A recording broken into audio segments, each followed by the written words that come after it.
سیر حاصل گفتگو کر کے اس کو کسی منطقی انجام پہ پہنچایا جائے.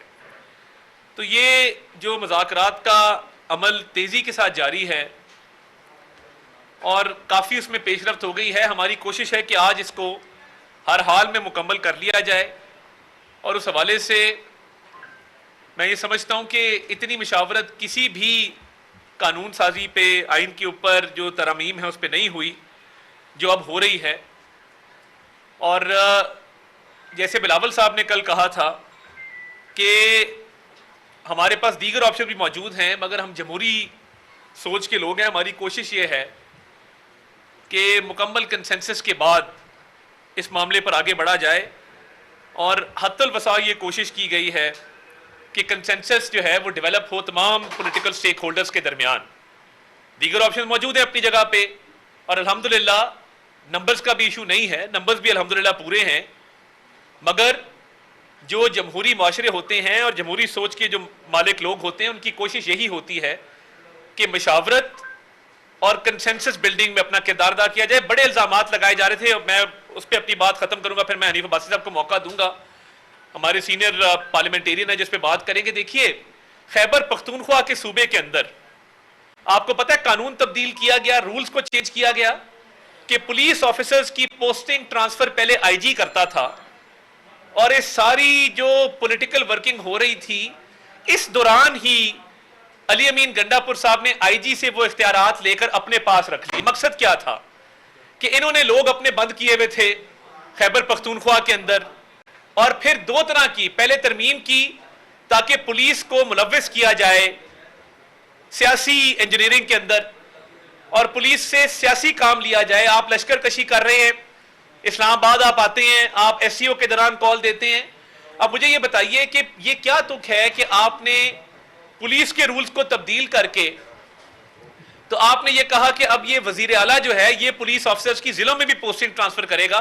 مقصد ایک ہی تھا کہ سیاسی طور پہ لوگوں کو وہاں پہ اپنے کنٹرول میں کرنا. انہوں نے تمام لوگوں کو, پنجاب سے بھی جن کا تعلق تھا, ان کو بند کیے رکھا. الزام دیتے رہے جی فلاں ایجنسی لے گئی, فیڈرل گورنمنٹ لے گئی, اور سارے لوگ انہوں نے وہاں پہ کے پی کے میں بند کیے ہوئے تھے.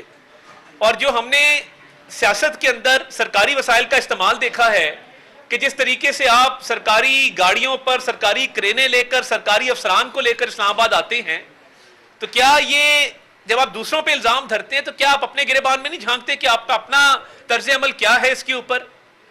تو یہ تو ٹوٹل پروونشل گورنمنٹ کو یوز کیا گیا. اچھا, پھر دھمکیاں دی گئی کہ اگر بانی چیئرمین پی ٹی آئی سے کسی نے غداری کی, ملک سے غداری ان کو میٹر نہیں کرتی, بھی اس پہ ویسے بات کریں گے, ملک سے آپ غداری کریں, آپ فیودا کے مجسموں کو مسمار کر دیں, آپ آئی ایم ایف کو لیٹر لکھ دیں, آپ ایس سی او کو سابوٹاج کرنے کی کوشش کریں, جو اللہ کے فضل سے بہت کامیابی سے ہوئی, اس پہ کوئی ایشو نہیں ہے.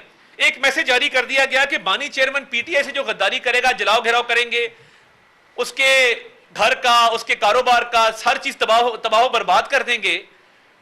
تو میں تو یہ سمجھتا ہوں کہ سب سے پہلے ملک ہے, سیاسی جماعتیں, سیاسی لیڈر اس کے بعد ہیں. سیاسی لیڈر کی خوشامد میں اتنا آگے چلے جانا, تو یہ جو دھمکیاں دی ہیں اس پہ بھی ہم نے کہا تھا کہ ریٹ آف دا اسٹیٹ قائم ہوگی اور رہے گی. کوئی جلاؤ گھیراؤ کرے گا, کسی بھی ایم این اے کو انگلی تک لگائے گا, اس پہ پرچے بھی ہوں گے اور عبرتناک انجام ہوگا. یہ بالکل کلیئرٹی کے ساتھ ہے. مگر یہ نہ کبھی آئین کو مانا نہ قانون کو مانا. اب یہ جو الزام تراشیوں کا سلسلہ ہے یہ اس لیے ہے کہ ان کو پتا ہے کہ ہمارے نمبر پورے ہیں, اور اس لیے اب ہر بندہ اٹھ کے الزام لگا رہا ہے کہ جی فسطائیت ہے, لوگ اٹھا لیے گئے ہیں, فلاں ہو گیا ہے. بھائی اگر لوگ اٹھائے گئے تو آپ 2 دن سے مشاورت مولانا کے ساتھ کس طرح کر رہے ہیں؟ لوگ آ جا رہی ہے, سیاسی گہما گہمی ہے. یہ صرف اس لیے ہے کہ جب نمبر پورے ہیں اور پتہ ہے کہ آپشنز موجود ہیں تو یہ الزام تراشی کی سیاست کی جائے اور ایک سیاسی فیس سیونگ کی جائے. تو میں سمجھتا ہوں کہ نمبر پورے ہونے کے باوجود ہماری خواہش مشاورت کی ہے, کنسنسس کی ہے, اور کوشش ہے کہ اس کے تھرو ہی اس پروسیس کو چلایا جائے. مگر یہ الزام تراشی نہیں ہونی چاہیے. جس اکاؤنٹ سے یہ آرمی چیف کے خلاف ٹویٹس کرتے ہیں اسی اکاؤنٹ سے کبھی زیک گولڈ سمتھ کو بھی کنڈیم کر دیں, کہہ دیں کہ وہ جو اسرائیل کی حمایت کرتا ہے, فلسطینیوں کے خلاف بات کرتا ہے, وہ غلط کرتا ہے. وہ نہیں کریں گے, مگر وہ اکاؤنٹ استعمال ہوگا آرمی چیف کے خلاف, ملکی اداروں کے خلاف. بھائی جو دہشت گردی کا مقابلہ کر رہے ہیں, روز لاشیں اٹھا رہے ہیں, آپ ان کے پیچھے کیوں پڑیں؟ آپ سیاسی عمل کا حصہ بنیں, آ کے اپنی بات کریں.